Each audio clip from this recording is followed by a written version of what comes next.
혹시 우리 엄마 아세요?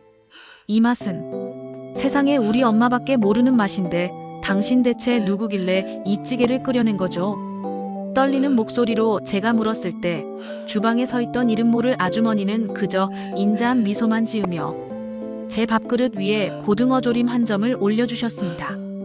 그 순간 저는 30해 전 돌아가신 엄마가 살아 돌아오신 것 같은 착각에 숟가락을 떨어뜨리고 말았습니다.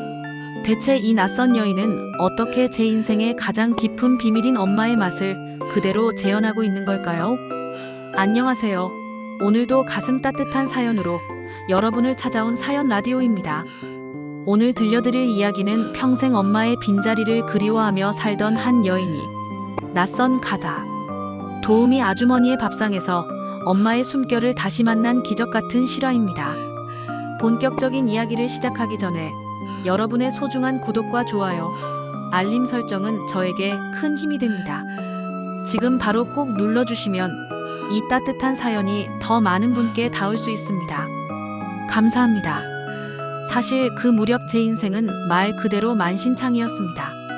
남편은 사업 실패로 거액의 빚만 남긴 채 집을 나갔고 하나뿐인 딸아이는 유학 자금이 부족해 연신 제 가슴을 옥죄던 날들이었죠. 낮에는 식당 주방 보조로, 밤에는 건물 청소로 몸을 혹사하며 하루하루를 버텼지만 정작 제 입으로 들어가는 밥 한 끼는 늘 찬물에 만밥 한 덩이나 편의점 삼각김밥이 전부였습니다. 몸은 천근만근 무거운데 텅 빈 냉장고를 열어볼 기운조차 없던 제게 지인이 한 아주머니를 소개해 주었습니다. 정수가, 너 그러다 정말 사람 잡겠다.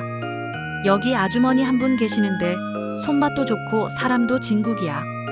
일단 며칠만이라도 써봐. 돈은 나중에 형편 풀리면 천천히 드려도 된다고 하셨으니까. 지인의 등 떠밀림에 못 이겨 고용하게 된 아주머니. 그런데 우리 집에 오게 된 그 아주머니는 첫인상부터 묘했습니다. 요즘 사람들처럼 세련된 구석은 하나도 없었지만 마치 제 집인 양부엌 살림을 매만지는 손길이 너무나 익숙해 보였거든요. 저는 아주머니에게 큰 기대를 하지 않았습니다. 그저 누구든 좋으니 따뜻한 국 한 사발만이라도 얻어먹고 싶었을 뿐이죠. 그런데 그날 저녁 아주머니가 차려낸 첫 끼니를 마주한 순간 제 심장이 멎는 것 같았습니다. 식탁 위에 놓인 건 평범한 된장찌개와 무생채, 그리고 김이 모락모락 나는 하얀 쌀밥이었습니다. 무심코 한 수저 떠넣은 된장찌개 맛을 본 순간 저는 제 미각을 의심했습니다. 찌개에서 은은하게 풍기는 생강향과 구수한 멸치 육수의 깊은 맛. 이건 전라도 고창 출신이었던 제 엄마가 늘 하시던 방식 그대로였습니다. 엄마는 찌개의 잡내를 잡아야 한다며 늘 생강을 아주 조금 갈아 넣으셨고 남들은 버리는 멸치 대가리를 정성껏 볶아 가루를 내어 쓰셨죠. 그건 엄마만의 비법이었고 엄마가 돌아가신 뒤로 저는 그 어디에서도 그 맛을 찾아볼 수 없었습니다. 아주머니, 이거 어떻게 만드신 거예요? 멸치가루 내서 볶으신 거예요? 생강은 또 왜 넣으셨고요? 제 물음에 아주머니는 수줍게 웃으며 답하셨습니다. 그냥 제 방식대로 해본 건데 입에 맞으실지 모르겠네요. 속이 허할 땐 이런 게 제일이잖아요. 한국 사람은 밥심으로 사는 거니까요. 하지만 의문은 거기서 멈추지 않았습니다. 찌개 속에 썰어 넣은 두부의 크기, 무생채에 들어간 멸치 액젓의 농도, 심지어 밥 위에 올린 고등어 조림의 칼집 모양까지 모든 것이 제가 기억하는 엄마의 모습과 일치했습니다. 저는 마치 30년 전의 어린 정수기가 되어 식탁 앞에 앉아 있는 것 같은 기묘한 기분에 휩싸였습니다. 아주머니, 혹시 우리 고향 분이세요? 고창에서 오셨나요? 제 다그침에도 아주머니는 그저 부엌 바닥을 닦으며 고개를 저으셨습니다. 하지만 그녀의 눈빛에는 말로 다 할 수 없는 깊은 슬픔과 애틋함이 서려 있었습니다. 마치 아주 오래전부터 저를 알고 있었다는 듯이, 혹은 제가 이 밥상을 얼마나 그리워했는지 이미 다 알고 있다는 듯이 말이죠. 인생의 가장 추운 날, 저는 그렇게 낯선 이의 손에서 엄마의 온기를 발견했습니다. 하지만 감동도 잠시, 제 마음속에는 거대한 의구심이 솟구치기 시작했습니다. 이 여자는 대체 누구일까? 어떻게 남들은 모르는 우리 집안의 맛을 이토록 완벽하게 흉내내는 걸까? 혹시 나를 노리고 접근한 사기꾼은 아닐까? 아니면 내가 모르는 엄마의 숨겨진 과거라도 있는 걸까? 따뜻한 찌개 국물을 목구멍으로 넘기면서도 제 눈은 주방에서 조용히 뒷정리를 하는 아주머니의 뒷모습을 날카롭게 훑고 있었습니다. 아주머니의 낡은 조끼 주머니 위로 살짝 삐져나온 붉은색 수첩. 그 수첩이 제 인생을 송두리째 바꿔놓을 첫 번째 열쇠가 될 줄은 그때의 저는 꿈에도 몰랐습니다. 찌개 한 그릇을 비워내고 나서도 제 마음은 좀처럼 진정되지 않았습니다. 입안에는 분명 엄마의 흔적이 남았는데 제 눈앞에 있는 사람은 생전 처음 보는 낯선 여인이었으니까요.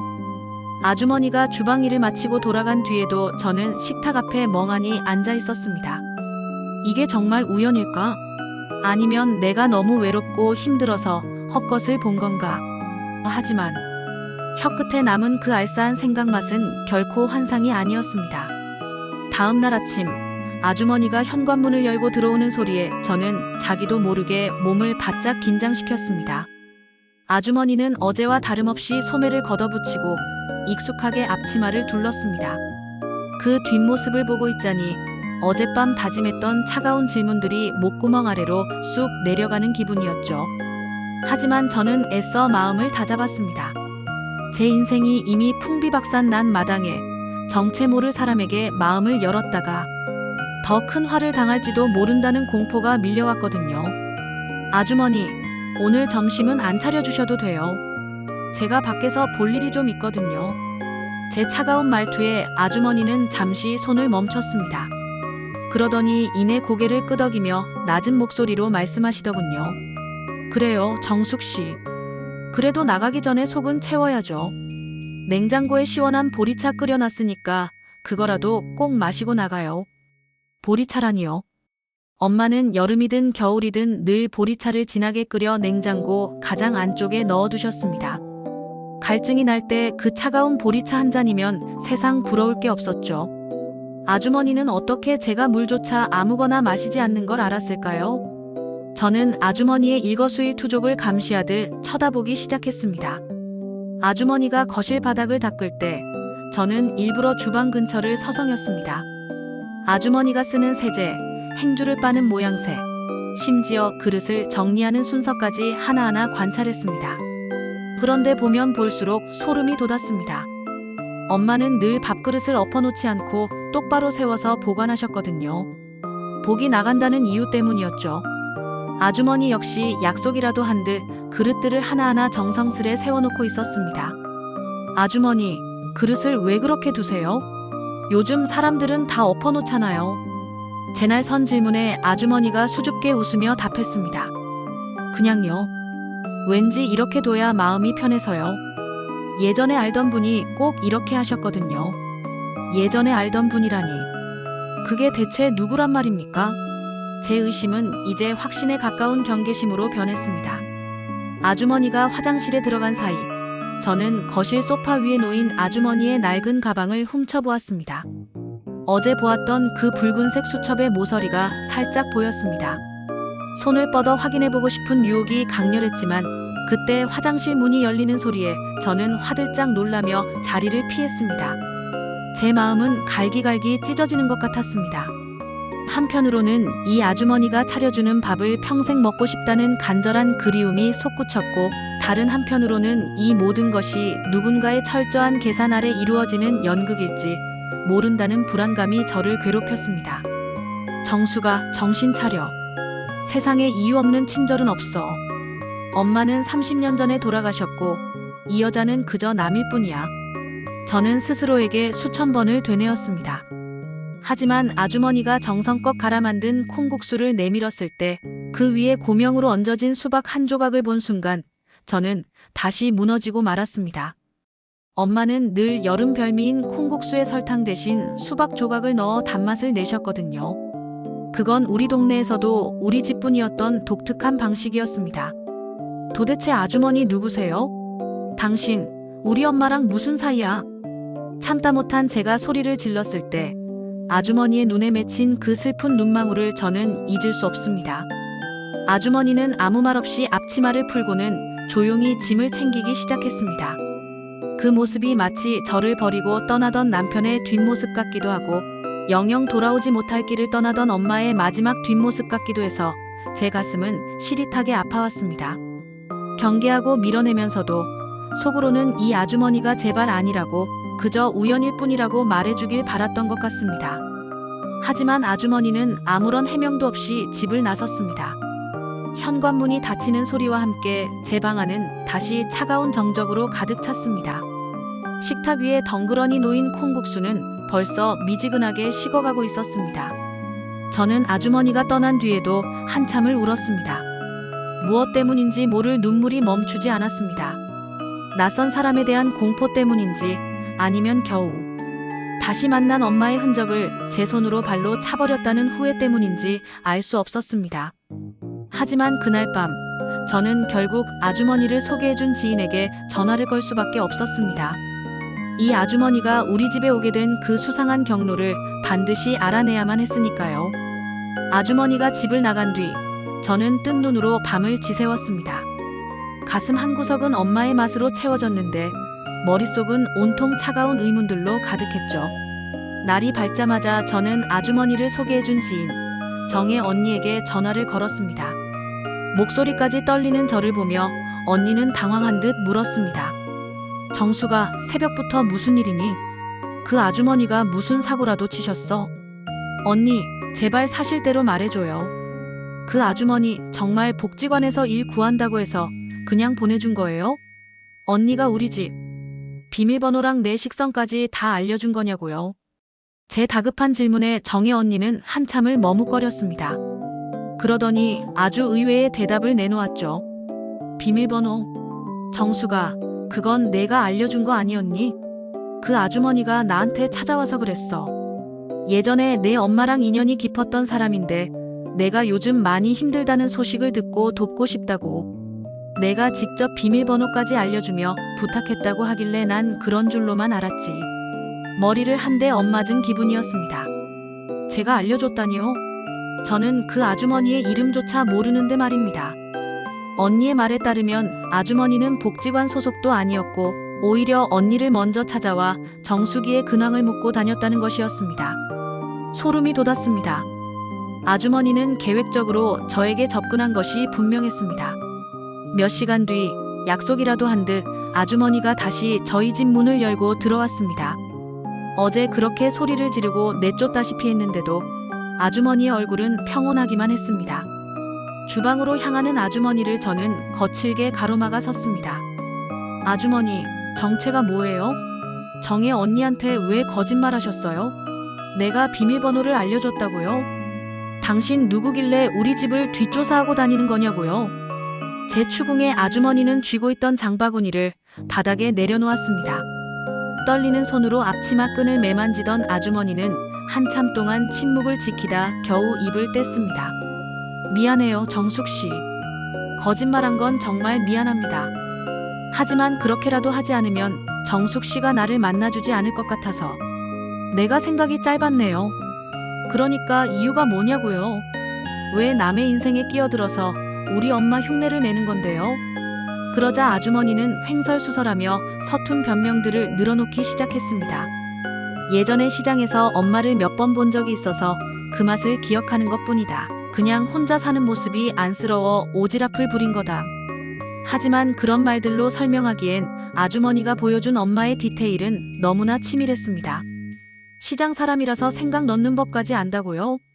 우리 엄마가 그릇 세워두는 버릇까지 시장에서 배우셨어요? 자꾸 거짓말하실 거면 당장 나가세요. 경찰 부르기 전에. 신고하겠다는 말에 아주머니의 어깨가 눈에 띄게 움츠러들었습니다. 금방이라도 진실을 쏟아낼 듯 입술을 달싹이던 아주머니는 끝내 가방 깊숙이 들어있던 그 붉은 수첩을 더 깊이 밀어넣으며 고개를 숙였습니다. 정숙 씨, 지금은 다 말할 수가 없어요. 하지만 나쁜 의도는 추호도 없습니다. 딱 일주일만 더 밥을 차려주게 해주면 안 될까요? 그 뒤엔 정숙 씨가 가라고 하지 않아도 제 발로 떠날게요. 아주머니의 눈에는 물기가 가득했습니다. 그 눈빛은 사기꾼의 간사함보다는 자식에게 매를 맞으면서도 손을 놓지 못하는 어미의 처절함과 닮아 있었습니다. 저는 아주머니를 당장 끌어낼 수도 있었지만 이상하게도 그 젖은 목소리에 마음이 약해지고 말았습니다. 대체 이 여자가 숨기는 게 뭘까? 왜 제 발로 나가지 못하고 저렇게 매달리는 걸까?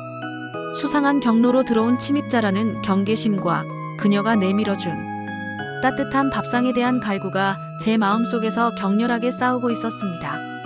결국 저는 일주일이라는 기한을 허락하고 말았습니다. 진실을 밝혀내기 위한 시간인지 아니면 엄마의 환상을 조금 더 붙잡고 싶어 만든 핑계인지 저 자신도 알 수 없었습니다. 아주머니는 제 허락이 떨어지자마자 서둘러 가스레인지 불을 켰습니다. 잠시 후 주방에서는 또다시 구수한 청국장 냄새가 번지기 시작했습니다. 엄마가 비 오는 날이면 꼭 끓여주던 묵은지를 송송 썰어 넣은 바로 그 청국장이었습니다. 아주머니의 변명은 서툴고 앞뒤가 맞지 않았지만 그녀가 차려낸 밥상은 여전히 제 가슴을 파고드는 진실만을 말하고 있었습니다. 주방에서 들려오는 청국장 끓는 소리를 들으며 저는 거실 구석에 앉아 낡은 앨범 하나를 꺼내 들었습니다. 아주머니의 수상한 변명들은 여전히 머릿속을 어지럽혔지만 그 냄새가 불러일으키는 기억의 습격은 도저히 막을 길이 없었죠. 제 어린 시절은 온통 생선 비린내와 소금기로 가득했습니다. 아버지는 제가 기억도 나지 않는 아주 어릴 적에 배사고로 돌아가셨고 홀로 남은 엄마는 시장 골목 귀퉁이에서 생선을 팔아 저를 키우셨습니다. 엄마의 손은 늘 짓물러 있었고 겨울이면 갈라진 손등 사이로 붉은 피가 배어 나오곤 했죠. 그런 엄마가 제일 싫어했던 건 제가 시장통 아이라는 소리를 듣는 것이었습니다. 정수가, 너는 이 엄마처럼 살지 마라. 허리 꼿꼿이 펴고 세상 제일 가는 사모님으로 살아야 해. 알았지? 엄마는 당신 입으로 들어가는 건 아까워하면서도 제 길을 살려주는 일에는 돈을 아끼지 않으셨습니다. 소풍날이면 시장에서 제일 좋은 과일을 챙겨주셨고 남들 다 가는 학원비 마련을 위해 밤새도록 시장 바닥에서 남은 생선을 손질하셨죠. 그런 엄마의 유일한 낙은 고된 하루를 마치고 돌아와 저와 마주 앉아 밥을 먹는 시간이었습니다. 엄마, 생선 냄새나.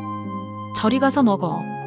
철없던 시절에 저는 엄마의 희생을 당연하게만 여겼습니다. 친구들에게 엄마를 보여주기 창피했고 엄마가 정성껏 차려준 밥상을 앞에 두고도 반찬 투정을 일삼았습니다. 엄마의 거친 손이 제 교복을 만지는 것조차 싫어했던 못난 딸이었죠.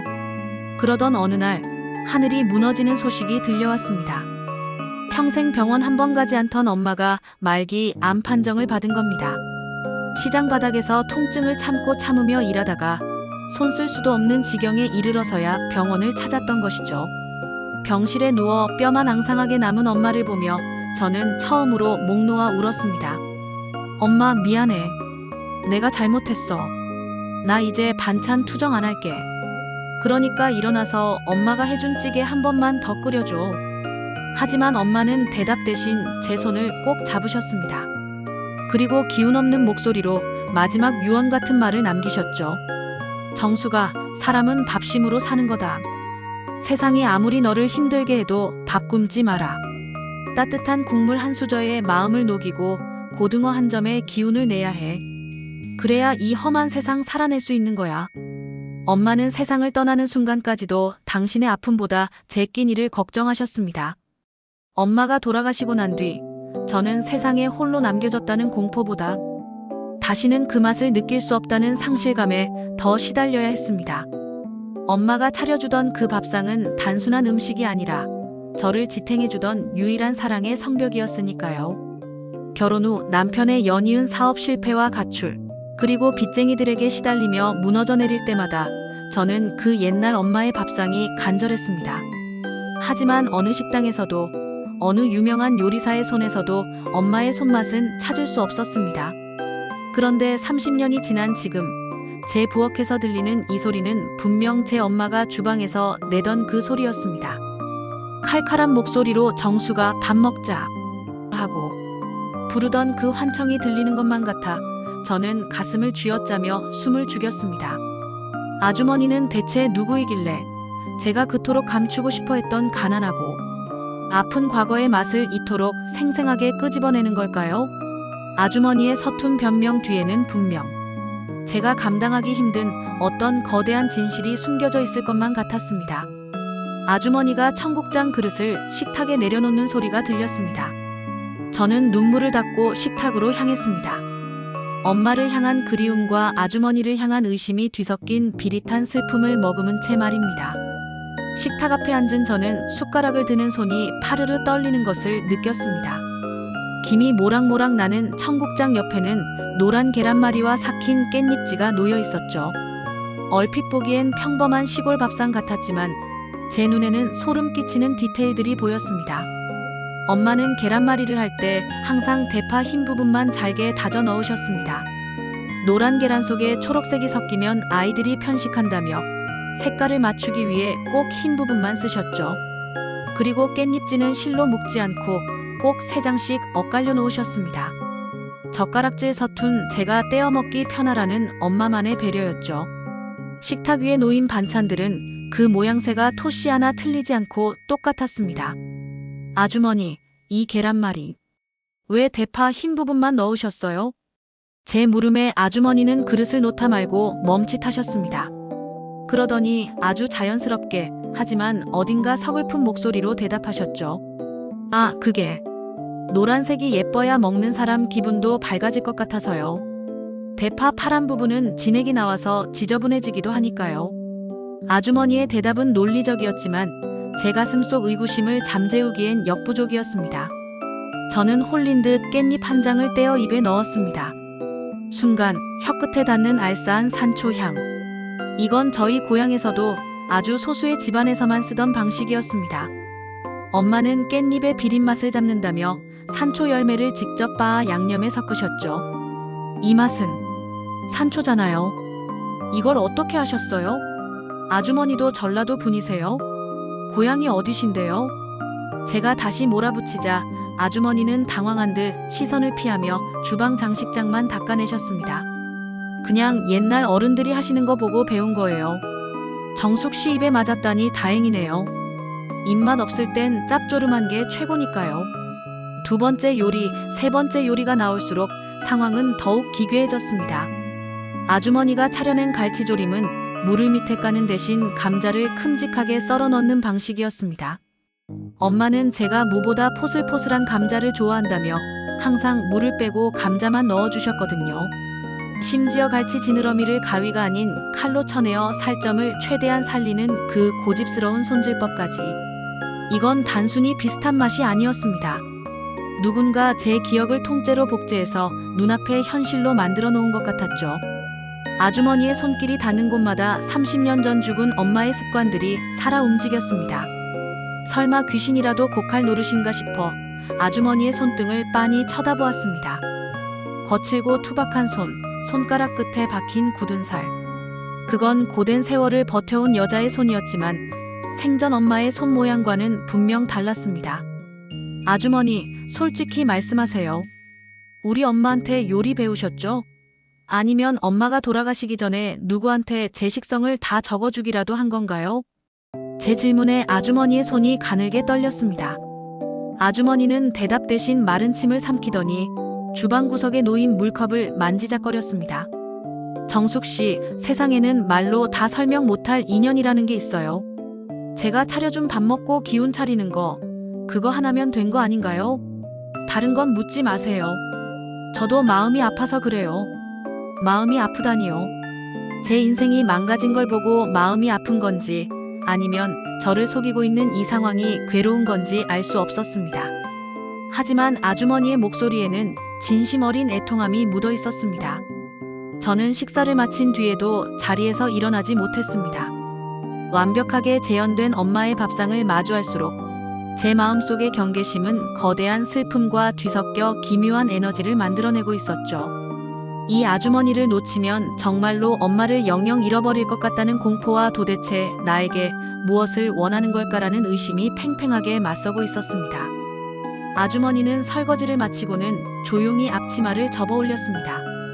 그리고 가방을 챙겨 나가려던 찰나 그녀의 가방 틈 사이로 어제 보았던 그 붉은 수첩이 바닥으로 툭 떨어졌습니다. 아주머니가 미처 확인하기도 전에 제가 먼저 그 수첩을 낚아챘습니다. 이거 우리 엄마 글씨잖아요. 아주머니, 이게 왜 당신 가방에 있어요? 수첩의 첫 페이지에는 삐뚤삐뚤한 글씨로 우리 정숙이 좋아하는 것들이라고 적혀 있었습니다. 그건 30년 전 엄마가 돌아가시기 직전까지 쥐고 있던 바로 그 일기장이었습니다. 아주머니의 얼굴은 순식간에 흑빛으로 변했고 저는 떨리는 손으로 수첩의 다음 장을 넘기기 시작했습니다. 그 안에는 제가 차마 상상조차 하지 못했던 충격적인 단서들이 가득 적혀 있었습니다.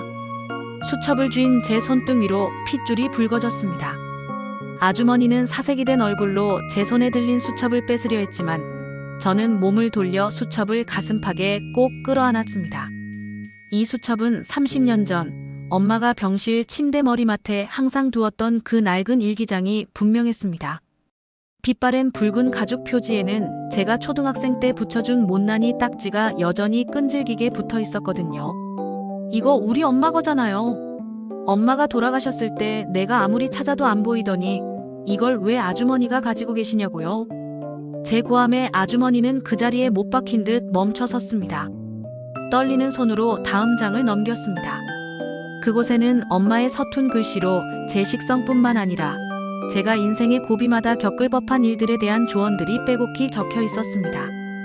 우리 정숙이가 남편 때문에 울게 되면, 우리 딸이 돈 때문에 기가 죽어 있으면, 마치 엄마는 미래를 내다보기라도 한 듯 지금 제 처지를 정확히 알고 계셨습니다.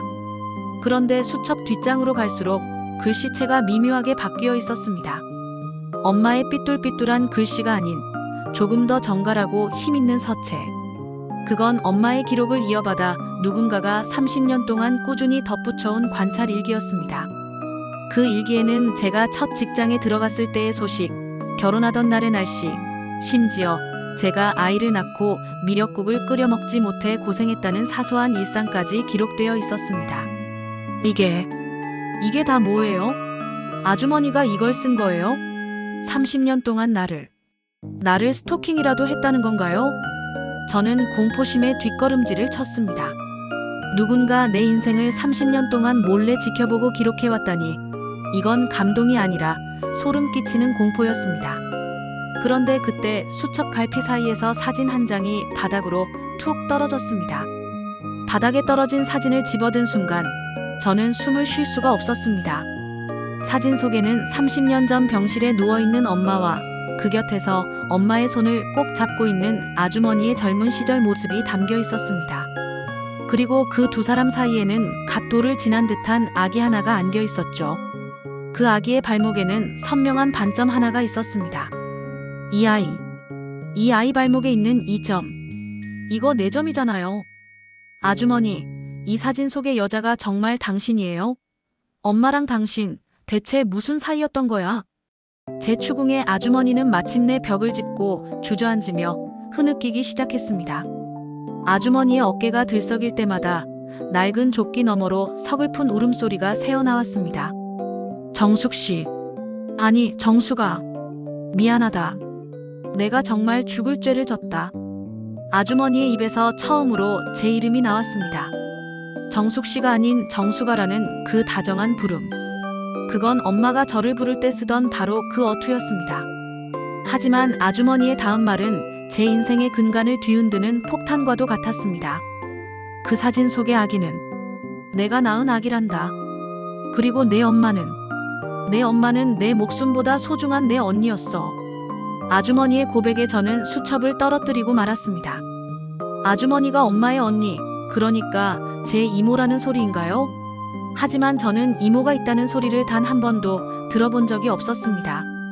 아주머니는 젖은 목소리로 수첩 뒷면의 은밀한 공간을 가리켰습니다. 그곳에는 엄마가 아닌 아주머니의 이름으로 된 차용증과 입양 서류 한 장이 숨겨져 있었습니다. 서류에 적힌 날짜는 제가 태어난 지 딱 100일이 되던 날이었습니다. 그 서류에는 아주머니의 이름과 제 엄마의 이름이 나란히 적혀 있었고 그 밑에는 충격적인 문구가 적혀 있었습니다. 친모 김영희는 아이의 장래를 위해 언니 김순희에게 양육권과 모든 권리를 위임한다. 아니야. 그럴 리 없어. 우리 엄마가 시장에서 생선 팔아나 키운 우리 엄마가 내 진짜 엄마가 아니라고요? 당신이 나를 버린 친엄마라는 거야? 저는 비명을 지르며 머리를 감싸 쥐었습니다. 아주머니는 대답 대신 바닥에 떨어진 수첩을 소중하게 주워 올렸습니다. 그녀의 손때 묻은 수첩 속에는 제가 차마 읽지 못했던 30년 전 두 여인이 목숨을 걸고 지켜냈던 잔혹하고도 아름다운 거래의 비밀이 숨겨져 있었습니다. 아주머니가 저를 찾아온 것은 단순한 우연도 수상한 경로도 아니었습니다. 그건 30년 전 엄마와 약속한 마지막 기일이 다가왔기 때문이었습니다. 세상이 멈춰버린 것만 같았습니다. 내 인생의 전부였던 엄마가 친엄마가 아닐지도 모른다는 사실보다 내 앞에 있는 이 낯선 아주머니가 나를 낳아준 사람이라는 사실이 더 믿기지 않았습니다. 저는 바들바들 떨리는 손으로 바닥에 떨어진 수첩을 다시 낚아챘습니다. 아주머니의 흐느낌을 뒤로 한 채 저는 엄마의 병상일기 마지막 부분을 미친 듯이 넘기기 시작했습니다. 그곳에는 엄마가 암투병 중이던 마지막 석 달간의 기록이 고스란히 남아 있었습니다. 그런데 일기장 곳곳에 제가 모르는 이름 하나가 계속해서 등장하고 있었습니다. 바로 영희라는 이름이었습니다. 오늘도 영희가 왔다 갔다. 그 가련한 것이 내 손을 잡고 한참을 울다 갔다. 자기가 낳은 자식을 언니인 나에게 맡기고 평생 죄인처럼 숨어 살며 번 돈을 매달 보내오는 영희를 볼 때마다 내 가슴이 찢어진다. 정숙이 대학 등록금이라고 내민 봉투를 차마 거절하지 못했다. 영희야, 내가 죽으면 우리 정숙이는 이제 누굴 의지하고 사니? 일기장을 읽어내려가는 제 눈 위로 뜨거운 눈물이 툭툭 떨어졌습니다. 엄마의 일기 속 영희는 바로 제 앞에 있는 이 아주머니였습니다. 일기는 충격적인 진실을 하나씩 꺼내놓았습니다.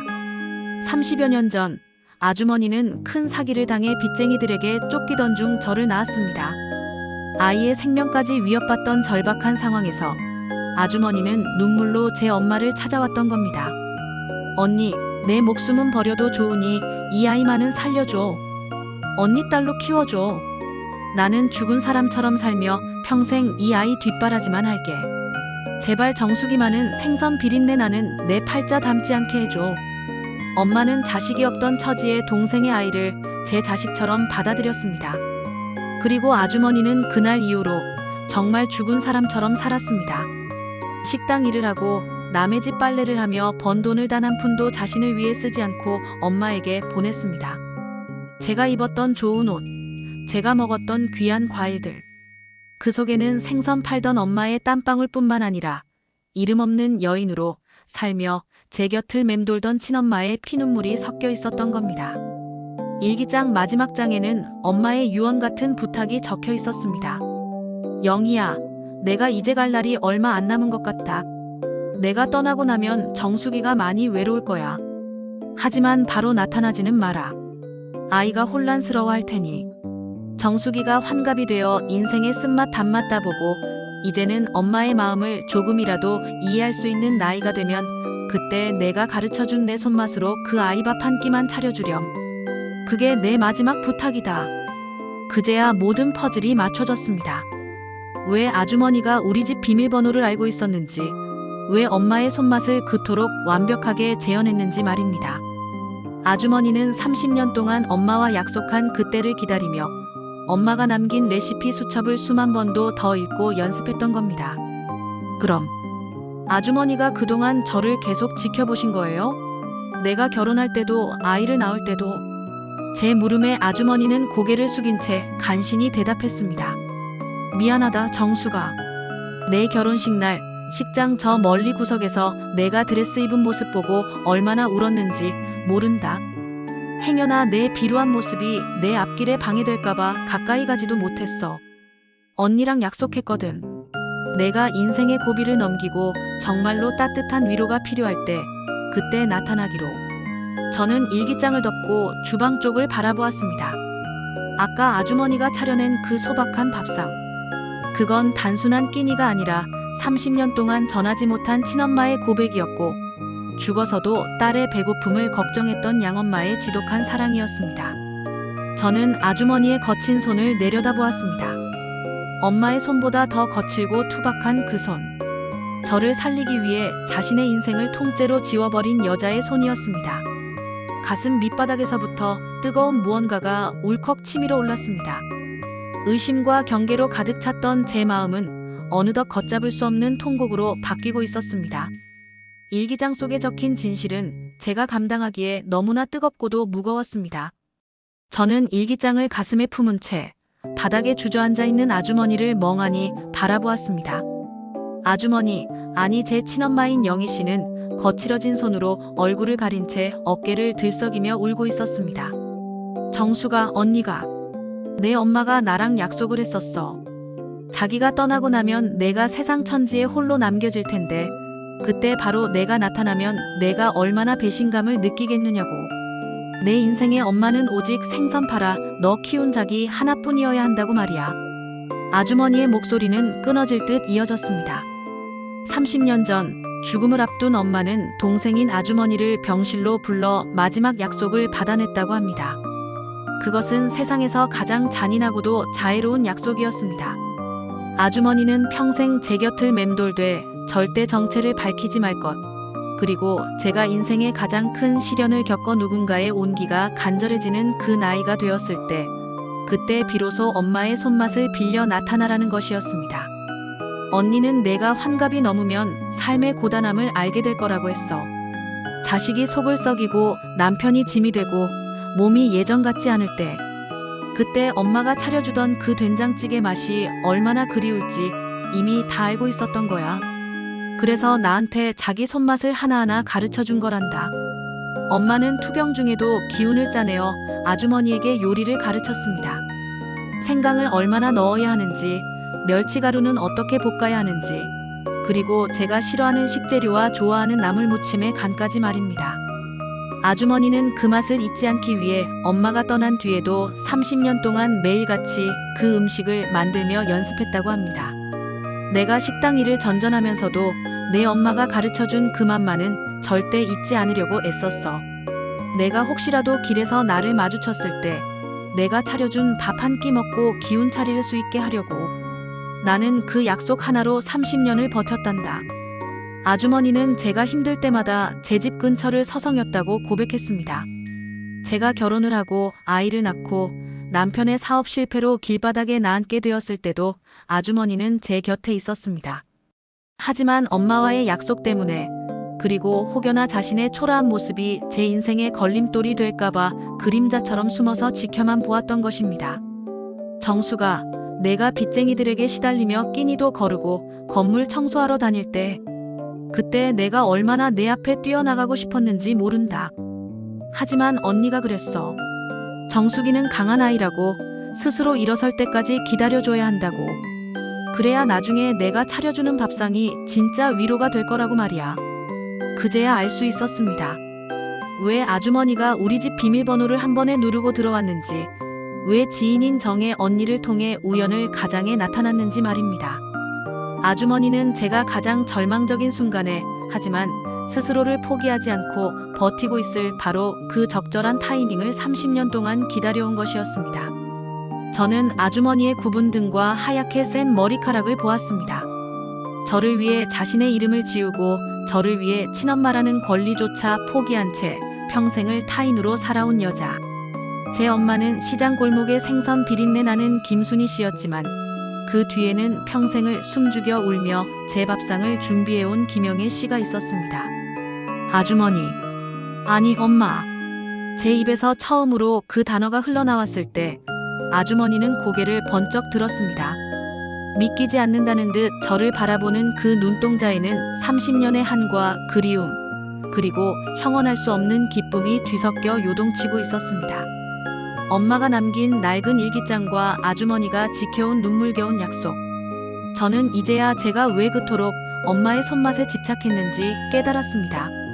그것은 단순히 맛에 대한 그리움이 아니라 저를 위해 인생을 통째로 바친 두 여인의 지독하고도 숭고한 사랑을 제 영혼이 기억하고 있었기 때문이었습니다. 엄마. 제 입술 사이로 터져나온 그 한마디에 집안의 모든 공기가 멈춰버린 듯 했습니다. 아주머니는 엎드린 채 어깨를 들썩이며 참아왔던 통곡을 쏟아냈습니다. 그 울음소리는 30년 동안 남의 집 문 밖을 서성여야 했던 서러움이었고, 자식을 앞에 두고도 남이라 불러야 했던 어미의 찢어진 가슴이 내뱉는 비명이었습니다. 저는 떨리는 걸음으로 다가가 주저앉아 있는 아주머니의 마른 어깨를 감싸 안았습니다. 제 품에 안긴 아주머니의 몸은 생각보다 훨씬 더 작고 가냘팠습니다. 평생 제 밥상을 지켜내기 위해 세상의 풍파를 온몸으로 막아낸 그 어깨가 이토록 가늘고 힘없다는 사실이 제 가슴을 다시 한번 갈기갈기 찢어놓았습니다. 미안하다, 정수가. 정말 미안해. 내가 너를 버린 게 아니었다. 너를 살리려고, 너만은 나처럼 비참하게 살지 않게 하려고 그랬던 건데, 그게 내 가슴에 평생 못이 된 줄도 모르고 이 못난 애미가 이제야 나타났구나. 아주머니는 제 손등에 얼굴을 묻고 아이처럼 울었습니다. 저는 아무 말도 할 수 없었습니다. 그저 아주머니의 굽은 등을 쓸어내리며 함께 눈물을 흘릴 뿐이었죠. 제가 생선 비린내 나는 시장통 아이라며 엄마를 부끄러워할 때 아주머니는 보이지 않는 곳에서 그 비린내보다 더 지독한 삶의 무게를 견디며 제 등록금을 보태고 제 옷값을 마련했다는 사실이 저를 너무나 부끄럽게 만들었습니다. 아니에요, 엄마. 제가 더 미안해요. 엄마의 마음도 모르고 나를 위해 평생을 바친 분들한테 나는 왜 그렇게 못되게 굴었을까요? 30년 동안 얼마나 춥고 외로우셨어요. 내 집 앞에 와서도 들어오지 못하고 발길을 돌릴 때 그때 엄마 마음은 어떠셨어요? 저는 아주머니의 거친 손을 제 얼굴에 갖다 대었습니다. 굳은 살이 박이고 마디가 굵어진 그 손에서 제가 그토록 그리워했던 엄마의 냄새가 났습니다. 그건 단순히 된장찌개 냄새나 생강 냄새가 아니었습니다. 자식을 위해 기꺼이 자신을 지워버린 사람만이 가질 수 있는 지독하고도 숭고한 희생의 냄새였습니다. 우리는 식어버린 밥상을 앞에 두고 한참을 그렇게 서로를 부둥켜 안고 울었습니다. 30년 전 세상을 떠난 엄마 김순희 씨가 하늘에서 이 모습을 보고 계신다면 아마도 이제야 내 숙제를 끝냈구나 하며 인자하게 웃고 계실 것만 같았습니다. 양엄마는 저에게 평범한 일상을 선물했고 친엄마는 그 일상이 무너지지 않도록 보이지 않는 곳에서 든든한 버팀목이 되어 주었습니다. 저는 한 명이 아닌 두 명의 어머니로부터 세상에서 가장 위대한 사랑을 받고 있었던 것입니다. 울음이 어느 정도 잦아들자 아주머니는 젖은 수건으로 제 얼굴을 닦아주셨습니다. 그리고는 다시 부엌으로 향하셨죠. 정수가, 울지 마라. 밥 먹다 울면 체한다. 식은 국 다시 데워줄 테니까 한 그릇 다 비워야 해. 그래야 내 엄마랑 한내 마지막 약속을 지키는 거니까. 아주머니가 가스레인지 불을 켜는 소리, 국자가 냄비 바닥을 긁는 소리, 그리고 보글보글 찌개가 끓어오르는 소리. 그 모든 소리가 이제는 공포나 의심이 아닌 세상에서 가장 아늑한 자장가처럼 들렸습니다. 저는 아주머니의 뒷모습을 보며 깨달았습니다. 진정한 가족이란 혈연으로만 맺어지는 것이 아니라 서로의 배고픔을 걱정하고 서로의 아픔을 대신 짊어지려 애쓰는 그 마음으로 완성된다는 것을요. 30년의 세월을 돌아 이제야 제자리를 찾은 엄마의 손맛은 제 인생의 가장 어두운 터널을 지나온 저에게 건네는 가장 따뜻한 보상이었습니다. 김이 모락모락 나는 된장찌개가 다시 식탁 위에 올랐습니다. 아까와는 비교도 할 수 없을 만큼 따뜻한 공기가 우리 사이를 감쌌지요. 저는 아주머니, 아니 이제는 제 친엄마가 된 영희 엄마의 손을 꼭 잡고 마주 앉았습니다. 밥 한 술을 크게 떠 입에 넣으니 30년 동안 가슴속에 맺혀있던 딱딱한 응어리가 사르르 녹아내리는 기분이었습니다. 엄마, 맛있다. 정말 맛있어. 이제야 내가 진짜 집에 돌아온 것 같아. 제 말에 엄마는 눈시울을 붉히면서도 연신 제 밥 위에 반찬을 올려주셨습니다. 우리는 그날 밤 30년 동안 나누지 못한 이야기들을 밤새도록 나누었습니다. 엄마가 저를 몰래 지켜보며 적어 내려갔던 그 붉은 수첩의 뒷이야기들, 그리고 저를 키워준 양엄마 순이 이모와의 애틋한 약속들까지 말이죠. 시간이 흘러 제 삶에도 조금씩 평화가 찾아왔습니다. 남편의 빚 문제는 법적인 도움을 받아 차근차근 해결해 나갔고, 엄마가 보태준 정성 어린 쌈짓돈과 제가 모은 돈을 합쳐 작지만 아담한 반찬 가게를 열었습니다. 가게 이름은 고민할 것도 없이 두 엄마의 밥상이라고 지었습니다. 가게를 연 첫날, 저는 엄마와 함께 주방에 섰습니다. 엄마는 제 곁에서 생강을 다지고 멸치가루를 볶으며 30년 전 순이 이모에게 배웠던 그 비법들을 이제는 제 손에 직접 전수해주고 계십니다. 정수가, 나물은 손끝으로 묻혀야 맛이 배는 법이야. 그리고 이 찌개는 마지막에 간을 봐야 제맛이 나지. 이 모든 건 내 엄마가 너를 위해 남겨준 가장 큰 유산이란다. 가게를 찾는 손님들은 우리 집 반찬을 먹으며 하나같이 입을 모아 말합니다. 어머, 여기 반찬은 꼭 우리 친정엄마가 해주던 맛이랑 똑같네요. 먹고 나면 마음이 참 편안해져요. 그럴 때마다 저와 엄마는 서로를 바라보며 조용히 미소 짓습니다. 우리가 파는 것은 단순히 음식이 아니라 누군가의 고단한 하루를 안아줄 따뜻한 위로라는 것을 잘 알고 있기 때문입니다. 요즘 저는 매일 아침 가게 문을 열기 전 부엌 한편에 놓인 두 분의 사진 앞에 정갈한 밥 한 그릇을 올립니다. 생선 비린내를 훈장처럼 달고 살았던 순이 엄마, 그리고 이름 없는 그림자로 평생을 살아온 영희 엄마. 두 분이 계셨기에 지금의 제가 있을 수 있었습니다. 엄마들, 나 이제 밥 잘 챙겨 먹고 잘 살고 있어. 그러니까 거기서는 힘들게 일하지 말고 두 분이서 맛있는 것만 드시면서 편히 쉬어. 나 지켜봐줘서 정말 고마워. 인생의 가장 추운 날 만났던 그 기적 같은 밥상은 이제 제 인생의 가장 찬란한 봄날을 만들어 주었습니다. 사람은 밥심으로 산다는 엄마의 말씀처럼 저는 이제 그 사랑의 힘으로 남은 인생을 당당하게 걸어가려 합니다. 오늘 여러분의 식탁은 어떤가요? 혹시 바쁘다는 핑계로 혹은 마음이 힘들다는 이유로 끼니를 거르고 계시지는 않나요? 아무리 힘들어도 따뜻한 국물 한 수저에 마음을 녹여보세요. 당신을 위해 기도하며 정성껏 밥을 차려주던 누군가의 사랑이 분명 당신의 곁에 머물러 있을 테니까요. 긴 시간 동안 저와 엄마의 사연을 끝까지 들어주셔서 진심으로 감사합니다. 여러분의 인생에도 따뜻한 밥상 같은 위로가 가득하시길 빌며 오늘의 사연 라디오를 마칩니다. 지금까지 시청해주신 여러분 모두 따뜻한 식사하시고 행복한 하루 되시길 바랍니다. 고맙습니다.